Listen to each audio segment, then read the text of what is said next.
On this episode of Skeptiko, part of the Buddhist dogma that initially kind of, I think, turned you off was the idea of reincarnation. Again, that's another area that back in those days wasn't anywhere close to being studied scientifically, but since then, it has been studied scientifically, and they offer rather compelling evidence, highly suggestive that something like reincarnation is really happening. So are you trying to fit that back into a secular orientation that may not hold up when we really look at the science? Well, again, I'm not a scientist, and so I can only, as it were, if evidence appears through scientific study and so forth of the possibility of a non-material consciousness that floats free of the material world, if evidence can be compiled that indicates that reincarnation is a possibility, then that's fine. I don't have a problem with that. I just don't think that those issues are actually central to what the Buddha was trying to do. Follow through with that thought. Why do you think, because I think this is an area where you're probably at odds with a number of people when you don't think that this was central to what the Buddha was, even if he wasn't teaching it, as you said, was his realization, or was the realization of thousands and thousands of people who followed? I mean, that's what I read out of it, is that they looked inside in the same way that you have, and they came to the conclusion, consciousness is fundamental. Reincarnation is real. And can't we maybe assume that the Buddha did come to that same conclusion?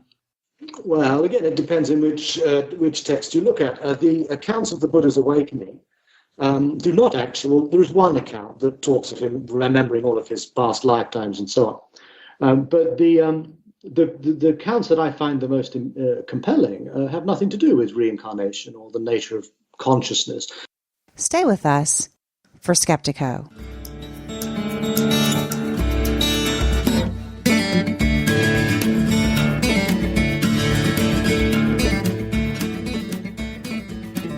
Welcome to Skeptiko, where we explore controversial science with leading researchers, thinkers, and their critics. I'm your host, Alex Sakaris, and I remember the first time I tried meditation. I remember because the anxiety it caused me gave me a stomach ache. And when sitting meditation didn't work for me, I tried walking meditation as taught by Zen master Thich Nhat Hanh. And that didn't work very well either. Too confining, too restrictive, too many rules. It felt like church. But like millions of other Westerners, I couldn't escape feeling that there was something to this Buddhist practice of quietly looking within. Now, today's guest on Skeptiko, Buddhist teacher and author Stephen Batchelor, has probably done more than anyone else in the last 20 years to change how Westerners approach Buddhist meditation. His books, Buddhism Without Beliefs, Confessions of a Buddhist Atheist, and his latest, After Buddhism, stripped Buddhism of its robes and prayer wheels and offered us the opportunity to consider meditation from a Western scientific reductionistic perspective. And while, as you can imagine, this approach has met with a lot of resistance from Buddhists, it's also been a tremendous boon to millions who wish to explore the well-documented scientific benefits of meditation without giving up their modern-day secular worldview. Heck, Batchelor even made it okay for atheists like Christopher Hitchens and Sam Harris to give meditation a try. Now, I love a good iconoclast as well as the next guy, probably because I often find myself in that camp. And Stephen Batchelor deserves a ton of credit for blazing a new path towards understanding not only Buddhism, but consciousness science in general. But that's not why I wanted to talk to him on Skeptiko.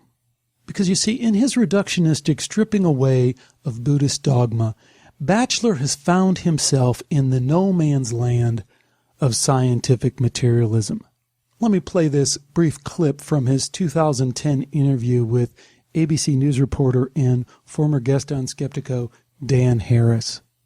My Buddhism is an entirely natural one. I'm a naturalist. I'm probably a materialist at some level. But I feel that this world, this experience that is mediated through this body and this brain, that is all there is.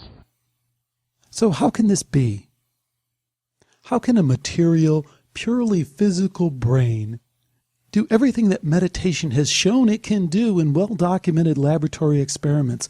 Don't the physical, measurable effects of meditation contradict Batchelor's materialistic understanding of consciousness?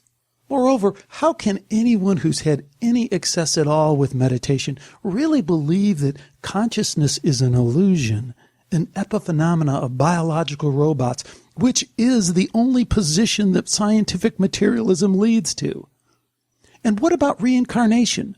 Doesn't the best and only science we have regarding the question of reincarnation, that is the work at University of Virginia, Ian Stevenson, Dr. Jim Tucker, doesn't that seem to support the reality of consciousness surviving death? These are some of the questions for today's guest, Stephen Batchelor, and why I was so delighted that he agreed to join me to have what turned out to be a great conversation about his new book, After Buddhism. So here goes. I hope you enjoy my dialogue with Stephen Batchelor. Today we welcome well-known Buddhist teacher and author Stephen Batchelor to Skeptiko. Stephen is best known for his secular and sometimes controversial approach to Buddhism. In 2010, he published Confession of a Buddhist Atheist, a book that caused quite a stir, but also a book that inspired many, many, many people to take a fresh, contemporary look at Buddhism and meditation. Stephen's new book, After Buddhism, Rethinking the Dharma for a Secular Age, has been out only a month, but it's already climbed to the top of many Amazon rankings and received extremely high praise from a number of folks inside and outside of the Buddhist community. We're delighted to have him here today. Stephen, welcome, and thanks so much for joining me. Well, I'm really glad to be here, Alex. It's a real privilege. Well, thank you. The privilege is really ours. So, Stephen, since Skeptiko is a show that primarily focuses on consciousness science, I suspect that there will be many listeners who are not familiar with the whole story and the rather amazing journey that you've taken in your life through Buddhism. So I know it's a story you've told many times before, but if you can, give people a thumbnail sketch of, your immersion into Buddhism. Okay. I went to high school near London, in England.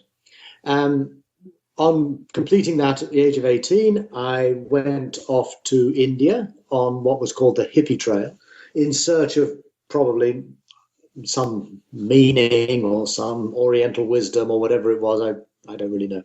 In any case, I went overland, arrived in India beginning of 1972, found myself in the community around the Dalai Lama, the Tibetan refugees who had just come out of Tibet about 10 or 12 years before. Just to highlight that, this is 1972. I mean, the Dalai Lama wasn't the international super megastar that he is. And I mean, what was that like? I mean, talk about culture shock. I know you kind of say, I'm on the hippie trail and stuff, but I mean, that had to just be mind-blowing just to be there.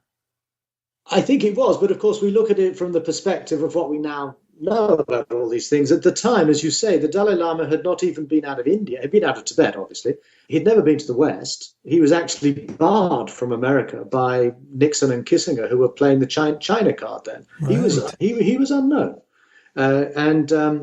So there was a small community of Western people, Americans, Europeans, Australians, who had ended up in Dharamsala, where he lived. And he had just started at that time to offer courses in an institute he created in Dharamsala. And I enrolled in that within a few days of arriving there. And I've never effectively done anything else since except study and practice Buddhism. And I started my interest, obviously, with the Tibetan Buddhist approach around the Dalai Lama. That lasted for about 6 or 7 years, both in India and then subsequently in Switzerland and Germany, where I was a translator for Tibetan Lamas. I followed that with a stay in a Korean Zen monastery for 4 years in the southwest corner of the Republic of Korea, not North Korea, obviously. Again, I love the way that you say that, but for most folks, think of that. I mean, so you totally immersed yourself again into a monastic life. this time in the Zen tradition in another foreign country. So, I mean, there's something about your drive and your spirit for your openness, for just kind of immersing yourself. Going native, I think, was the term that I pulled out of the book. I mean, what is it about you that just allows you to leap into these things in that way? Have you thought about that much? Well, to be honest, I have thought about it, obviously. Remember that the period in which this happened was at the very end of the 1960s. And so I came out of this countercultural movement at a period when there was suddenly a kind of possibilities. There was a degree of prosperity in the West after the lean years following the Second World War. And we had this period, this opening. So I grew up very much as a child of the 1960s. And we really had the sense that, life had opportunities and possibilities that we could follow and perhaps really make a difference. Many of us were fairly alienated about our own cultures, our own religious traditions, our own education system. And we were drawn, very compellingly to engage with forms of thought, forms of practice that were not familiar to us, not part of our culture. No doubt we also projected a lot of romantic idealism onto these people about which we knew so little, and yet it exerted an enormous fascination upon us. And I got drawn into that world. It wasn't just myself, obviously. There were a whole generation of us who were in that part of India or in Thailand or in Japan. And it's that sort of community, that generation of those of us who went out to the East in the 60s and 70s, who now find ourselves basically very much involved in the teaching and the interpreting of Buddhist thought and practice in the modern world.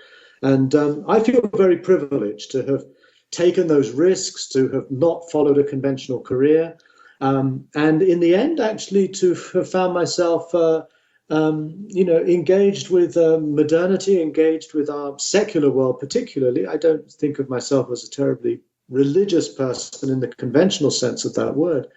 And I found that to be, I'm very, very grateful I made those choices and took those risks at that time. Absolutely. And I think many of us are very grateful that you did as well. Tell us how that then leads into your latest book, After Buddhism, Rethinking the Dharma for a Secular Age. And it's somewhat of a capstone of that journey, isn't it? But orient it for us, if you will. Yes, After Buddhism, I think of in many ways as the culmination of much of my life's work since it's now going back 40 odd years to when I first started in Dharamsala.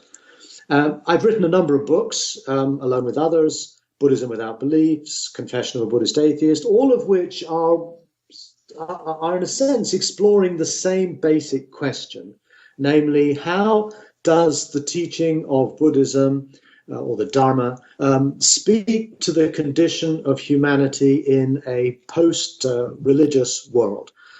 To me, each book has been an attempt to answer that question, to articulate these ideas in ways that are divested of maybe the more supernaturalistic or the what I would consider rather superstitious views that, of course, also we can find in Buddhism, and trying to get down to the very core of these teachings, which speak primarily to the human condition, whoever we are, in whatever culture we have grown up. And I do feel that there is an awful lot that remains pertinent and relevant in our time. Buddhism, of course, is not a theistic tradition. One could even argue whether it really is a religion in the way that we normally understand that term. And so after Buddhism, I think of really as the culmination of a whole lifetime, really, of thought and inquiry. And I'm quite happy with the way in which I've managed in this book to pull together threads that I've been following for many years and have arrived at, hopefully, a compelling and coherent synthesis of my thinking. So that's kind of how I see that book. I mean, someone called it my magnum opus, which is a rather grand term. But it might actually be the case. I can't ever imagine writing anything of that scale or scope again. Well, it's quite an accomplishment. Let me shift focus for a minute, because I want to bring it into the Skeptiko consciousness science world, if you will. I had a chance to, in preparing for this interview, watch the interview you gave with Dan Harris of ABC News. Oh, yes. And Dan Harris is quite a guy. He's been on this show, enjoyed him, and enjoyed his book, 10% Happier.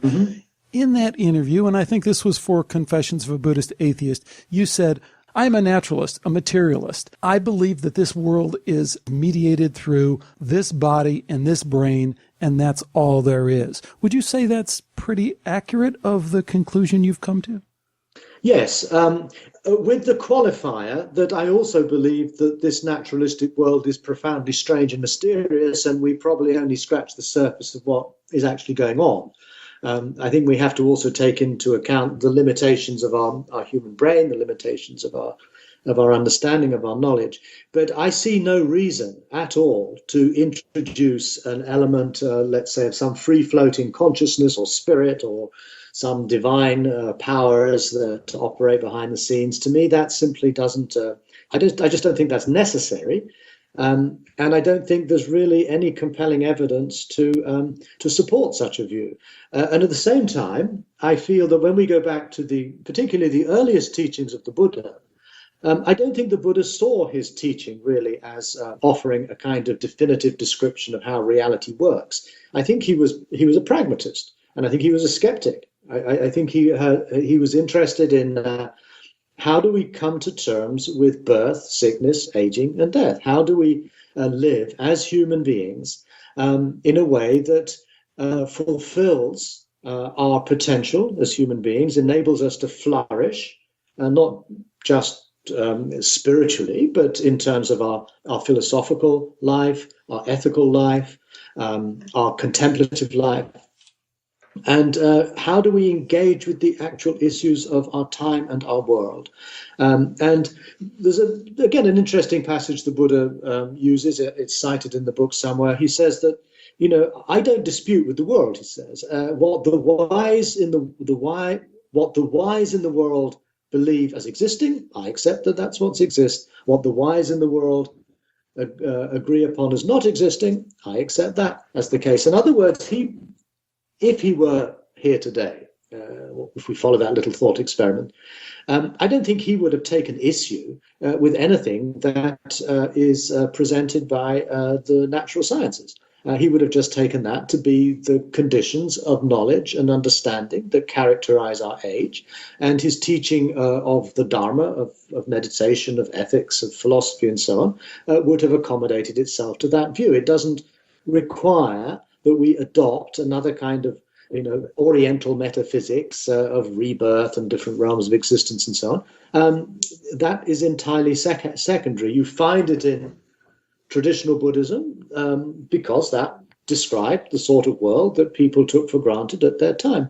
And I feel that Buddhism, I don't even like the word Buddhism, to be quite frank. The Dharma, the teachings, whatever, are speaking to the question of meaning, of suffering, and seek a way to live in an authentic and in a compassionate and in a wise way in the world. And they offer us a range of strategies that can enable a much more flourishing life.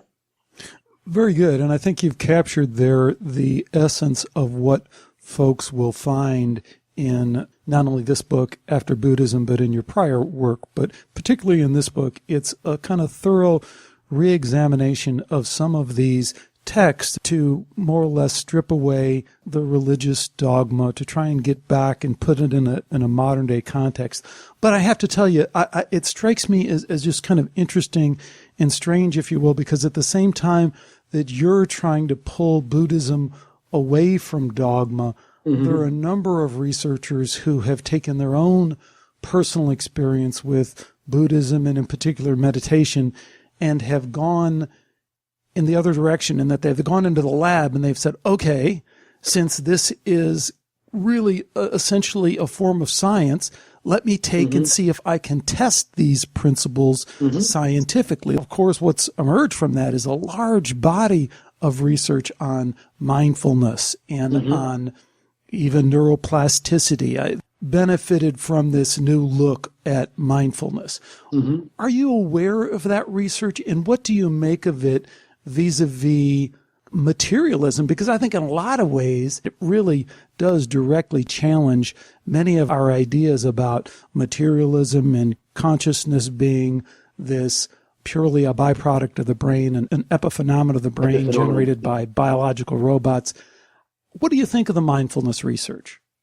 I think it's extraordinarily interesting. And I'm not a scientist. I don't have a scientific background, so I don't always understand the more technical language that is employed.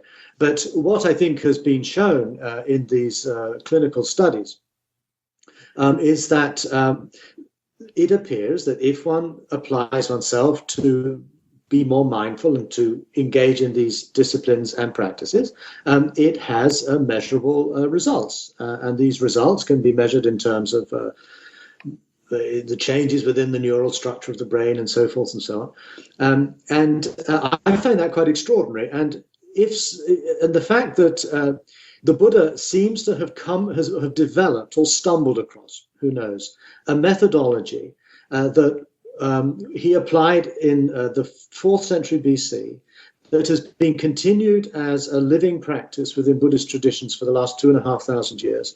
And now we find that when we apply it in modernity, that it has measurable results and effects. I can't think of any other religious practice, let's say in Christianity or Judaism or Islam, that would be able to yield comparable results, measurable effects.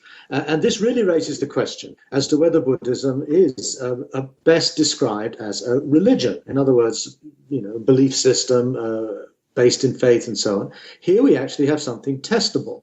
And the Buddha, too, I think, saw his practice very much in those terms. It was about, come here, check this out, see if it works. It's a pragmatism. And if it is not making a concrete, observable difference in the quality of your own life, then drop it. It's not actually, there's nothing special or sacred about it that needs to be upheld just because of some religious faith you have. So yes, I think this is an extraordinary period we find ourselves in. For example, a couple of weeks ago, the cross-party Parliamentary Committee on Mindfulness in the British Parliament, such a thing does exist, it has a website, and it spent the last year developing a policy proposal, which is now being given to the government of the United Kingdom to consider the use of mindfulness in education, in healthcare, in the workplace, and in the military. And these ideas are now going to be taken forward for consideration that might lead, we don't know how the government will deal with this, that might lead to mindfulness now being available on the British national curriculum and so forth and so on. Now, if somebody had told me in 1972 in Dharamsala that in 40 years' time, the mindfulness or Buddhist meditation would be available in the National Health Service in England, I would have written them off as a fantasist. It was just so inconceivable that could have happened. And yet it has. And I feel greatly privileged in a way to have been witness to that, to have actually, again, engaged in these very practices of mindfulness, which frankly were the practices that I came across while I was a Tibetan Buddhist monk. The Tibetans don't actually teach these things as centrally as they're found in the other forms of Buddhism. But when I first started practicing mindfulness when I was about 21, this was the practice that really made a difference, not the reciting of mantras and the visualization of mandalas and what we find in Tibetan Buddhism. It was the simple act of paying attention. And the disciplines of attention had an enormous impact on my own life. And I like also to feel that I've been part of the process of trying to articulate these Buddhist practices in a way that does speak to the secular world. through my books and so on. And so I find this enormously confirming of those risks I took when I was a young person. I think you should. And I don't think there's many people who would argue with you on that point. Pardon me, on that point. I think your orientation, your secular atheist orientation, has been a great fit for the social movement that's going on in terms of, as you said, a post-religious kind of Western culture. I guess what I was driving at, and maybe it's too fine of a point, but I don't really think it is, because I think kind of what we're doing is a little bit of shut up and calculate here, in that we're skipping over the deeper philosophical implications of what this mindfulness really means, because it does stand to undermine the very materialism that you're talking about. Materialism doesn't sit well with immaterial thoughts being able to change the physical structure of a brain. Our understanding of materialism as it relates to consciousness would suggest that essentially consciousness is an illusion. Consciousness can do no work. So Daniel Dennett, that new atheist author and figurehead Daniel Dennett, is famous for saying consciousness is an illusion. Richard Dawkins is famous for saying that we are essentially biological robots. They're kind of saying the same thing. And the consciousness research, mindfulness, undermines that, and it undermines it in a way that is subtle and people are still coming to grips with, but when you really dig into it, it does undermine it. But I can even shift over to another area where it's even more clear, because part of the Buddhist dogma that initially kind of, I think, turned you off was the idea of reincarnation. Again, that's another area that back in those days wasn't anywhere close to being studied scientifically, but since then, it has been studied scientifically, and some Buddhist-oriented researchers have been involved in part of that. But for the most part, it was a group at the University of Virginia, initially Ian Stevenson and now Jim Tucker, and they offer rather compelling evidence, highly suggestive that something like reincarnation is really happening. So again, where are you with all of that stuff? With all that stuff. And are you trying to fit that back into a secular orientation that may not hold up when we really look at the science? Well, again, I'm not a scientist, and so I can only, as it were, if evidence appears through scientific study and so forth of the possibility of a non-material consciousness that floats free of the material world, if evidence can be compiled that that indicates that reincarnation is a possibility, then that's fine. I don't have a problem with that. I just don't think that those issues are actually central to what the Buddha was trying to do. I think these are fascinating areas, and I'm fully supportive of all of this kind of research. Follow through with that thought. Why do you think, because I think this is an area where you're probably at odds with a number of people when you don't think that this was central to what the Buddha was, even if he wasn't teaching it, as you said, was his realization, or was the realization of thousands and thousands of people who followed? I mean, that's what I read out of it, is that they went, they looked inside in the same way that you have, and they came to the conclusion, consciousness is fundamental. Reincarnation is real. And can't we maybe assume that the Buddha did come to that same conclusion? Well, again, it depends in which text you look at. The accounts of the Buddha's awakening do not actually. There is one account that talks of him remembering all of his past lifetimes and so on. But the accounts that I find the most compelling have nothing to do with reincarnation or the nature of consciousness. In fact, there's a text I read in the Pali Canon where the Buddha says quite clearly that consciousness emerges out of the interactions between an organism and its environment. That you have a sense organ, and that when that encounters a color, a shape, a sound, or a smell, or an emotion bubbling up inside you, that encounter is what gives rise to consciousness. Consciousness is something that emerges contingently upon an organism encountering an environment. Now, that consciousness we need not think of, to go back to your earlier point, as a material in the sense that it's made of atoms or something, but it's still part of the physical world. Philosophers, I think, now are not so comfortable with the word materialism. They prefer something like physicalism. In other words, that although these things may not be strictly speaking material, they are nonetheless only possible within the context of a physical environment. But that, I think, is very close to actually what the early Buddhist teachings taught.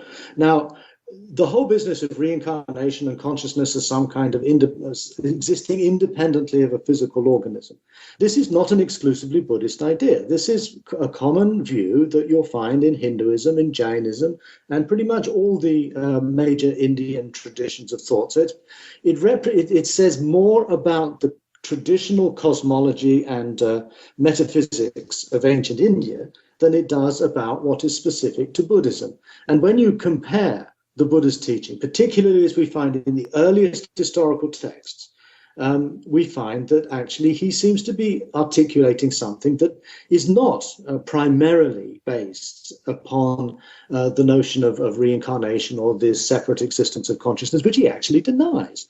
There's a passage in the Samyutta Nikaya, for example, where he says the idea that consciousness can exist independently of the physical environment is impossible. And it says that in black and white. Okay, it's an exceptional text, but that actually makes it more likely to go back to the Buddha because it's unlikely to have been added at a later date. So there's a great deal of I think, quite strong evidence that the Buddha was not primarily concerned with these particular doctrines and teachings. In later Buddhism, particularly Tibetan Buddhism and Theravada Buddhism, then yes, they developed very sophisticated theories of the nature of consciousness and how it comes into the body at birth and so forth and so on. And going to Dr. Stevenson's work, which I think if we are to explore the possibility of reincarnation, we need to do so empirically by the study of cases in the way that he and his followers have done. And now another scientist, Dr. Charles Tart, has taken on this work and is continuing to compile case studies of these kids, usually from Asia, but not exclusively. Even children from Christian cultures, Western cultures, have also reported memories, quite compelling memories of remembering past lives. But there are enormous philosophical problems with this work. You cannot draw... I think a lot of people, particularly Buddhists, who want proof of reincarnation, will take these studies and basically say, you see, this child remembered X, Y, Z, therefore there is reincarnation. Now, that is drawing what is, to me, that's inductive reasoning. You're drawing a very general conclusion from very limited pieces of evidence. You could just as well conclude, as some early Indian philosophical schools concluded, that we have 2 or 3 lifetimes. That we may, just because a child has access to information about a previous existence and can and offer some quite compelling evidence for that, that in itself is no proof that that child will be reborn again. It could be like it's a butterfly in a chrysalis, a 2-life thing. You have to be very careful to draw these generalized conclusions, particularly if they happen to support your religious beliefs. I agree, and I think that's an important part of your work is no matter if someone agrees with everything that you're tearing down or not. I love the iconoclastic approach that you take. Let's strip it all down and see where the data leads. I don't follow your reasoning on reincarnation because I think in the same way that we have to strip away the religious dogma, we also have to strip away the science dogma and the shadow of materialism. I mean, materialism is so ingrained in our education system, in our scientific system, that as soon as someone begins to think outside of the box and even contemplate reincarnation, I think the kind of challenges that you're making are immediately thrown on the table without the thought of, well, wait a minute, in those challenges, I am still undermining everything that I thought I knew about science, about the physical world. But again, you've laid bare the field there, and I think people can do with it what they will. And I think you show an openness to looking at the science that is refreshing. And I think that's all we can do is keep digging through that and digging through that. So I think you're to be commended for doing that. I do think that the science does take us in a different direction, as does the near-death experience science, but there's no need to... I guess I will throw that on the table. I think the near-death experience science is another whole area that again pulls us in that same direction, away from materialism, and I think it's highly suggestive on a higher, maybe philosophical sense of the idea of karma. I mean, that is another area, I guess, where your views kind of butt up against some Buddhist orthodoxy. So if you have any thoughts on karma and this idea of a hierarchical consciousness, something more like a God that people experience in these after-death situations, I'd love to hear it. Okay, well, I think I really have to come back to what to me is the primary issue. The Buddha describes his teaching as that of coming to terms with dukkha, with the suffering of life, and seeking to find an authentic response to that suffering. He presents his teaching much as we find the Hellenistic philosophers presented their teaching, as primarily a kind of therapy. It has to do with human flourishing, as the Greeks would call it. It has to do with learning to live a life to the utmost of our potential. And frankly, I think whether we believe in reincarnation or we don't believe in reincarnation, if we believe in higher states of consciousness or not, I think that's a secondary issue. I don't think it makes much of a difference to how we actually live from moment to moment in this world in a sensitive, in a wise, and in a compassionate way. In that sense, the Buddha's description of himself as a doctor rather than as a metaphysician is vitally important. And what I feel is, again, borne out with the practice of mindfulness is that its effectiveness is not because it reveals some higher truths about the nature of reality, is that it actually enables people to live fuller, richer, less neurotic, less frustrated lives. That's, to me, the key. Buddhism, for me, is essentially an ethics. It's about how we can practice, how we can live in this world, in relation with other people, in relation with the environment, with the other forms of life that we share this planet with. That, to me, is what matters most.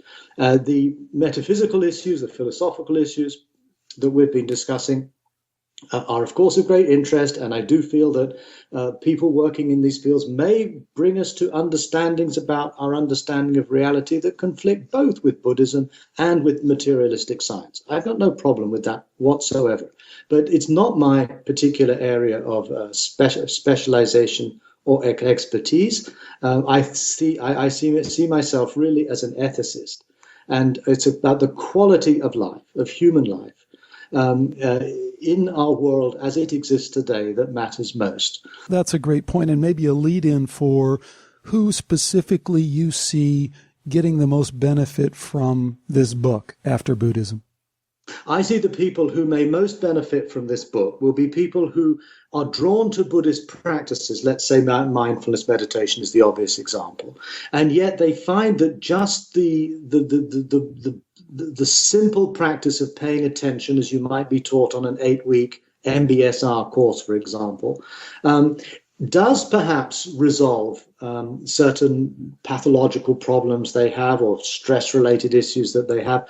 But what I find in my work is that a considerable percentage of people who practice mindfulness totally outside the Buddhist world find that although it resolves certain problems that they are trying it resolves certain problems in their lives, it also provides them with another perspective on their life as a whole. And it affords them the opportunity, often for the very first time, to have had the freedom just to stop and to look and to attend and to recognize that their thoughts are just thoughts. They don't necessarily need to be identified with as my thoughts or my feelings. that you open up a kind of non-reactive space of awareness, and that affords you a kind of freedom to begin asking ethical questions, namely, well, what is the purpose of living at all? What is the purpose of human existence? How can I lead a good life? And you begin to see that a lot of the stuff in your life that had been causing you distress or stress was largely these kind of impulsive, reactive patterns of mind that had come from our society, or probably are from our neurobiology, that had not allowed you the freedom to really take responsibility for your own existence.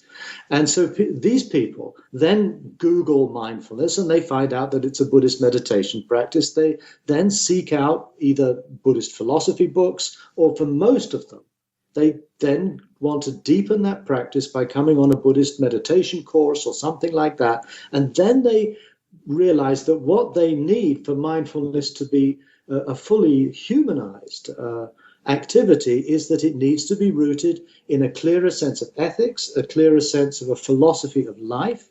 And that, I feel, is what my book, it's these sorts of people that I'm addressing in this book. People who are looking to, in a sense, take a one-dimensional practice of mindfulness and translate it into a three-dimensional way of life. Mindfulness being just an element, a central element. I do feel very strongly it's a very central element of the Buddhist practice, but it's not really meaningful in a deeper sense unless it is incorporated into an ethical vision, and I would say a philosophical vision of what a human life could be. And this involves very much a much more deeper coming to terms with our birth, our death, and also the suffering that we and others and the planet experience here and now. And in that sense, it leads to, I think, a kind of pragmatic and ethical philosophy of life. And what I tried to do in After Buddhism is to at least sketch an outline of what such an ethics might be, what such a philosophy might be, and having divested it, as you've already pointed out, of the more overtly religious elements of Buddhism. I'm not rejecting reincarnation. I actually have no idea what happens after death, and I wish to approach my own death with a totally open mind, whatever may occur. But the point at the heart of this practice is one that has to do with living here and now, living in this time, in this world, in our history, in our culture, in a scientific world, but open-mindedly, but also with a degree of passion and commitment to what it is that matters most for us in this life, in this world. You know, the other thing I think your book does and your work in general does, you kind of touched on it, but I think that anyone who goes through this experience that you just talked about of encountering meditation and seeing the changes that it might bring to them does, just as you said. I mean, the next step is to Google, well, what is this? You know, because we're curious, especially in the West, and we're knowledge driven, and we go to that next step and we encounter this rather jolting culture clash, don't we? And I think you do a great service of helping people navigate that culture clash. And again, even if one doesn't agree with everything that you say, it is refreshing to say, hey, here's someone who has had the same kind of questions, had the same kind of cultural kind of anxiety over the differences, and has found a path through it. Can you speak to that at all? Yeah, I think that's true. I get a lot of feedback from readers of books and people who listen to my audio talks and so on. And a very common thing they say is, someone is putting into words what I've been feeling all along. And a lot of people do Buddhist practice. Sometimes they're part of Buddhist communities, but at a certain point, they just simply can't accept the dogmas, or they can't accept the authoritarian hierarchies of these institutions. It starts to feel like church again. But that doesn't mean that they feel that what they've been practicing in their meditation or in their thinking and their ethical lives, that's not something they are willing to reject. They're not willing to throw that baby out with the bathwater, as one says. And so they're looking for a language that is honest, that is is rooted in the Buddhist tradition, because they do feel an affinity with this philosophy, with this ethos, and yet they find a lot of the apparatus of Buddhism gets in the way. It requires of them to believe things that they just, in good faith, cannot really take on board.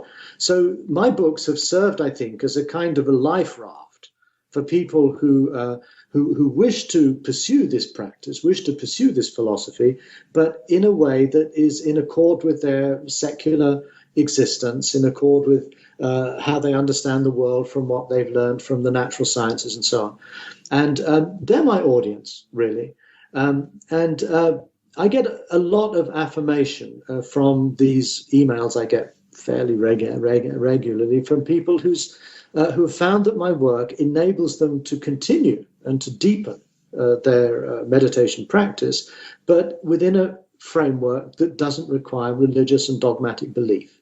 So, Stephen, how can folks connect with you? Obviously, this book, After Buddhism, Rethinking the Dharma for a Secular Age, is new. It's out. People will want to check that out.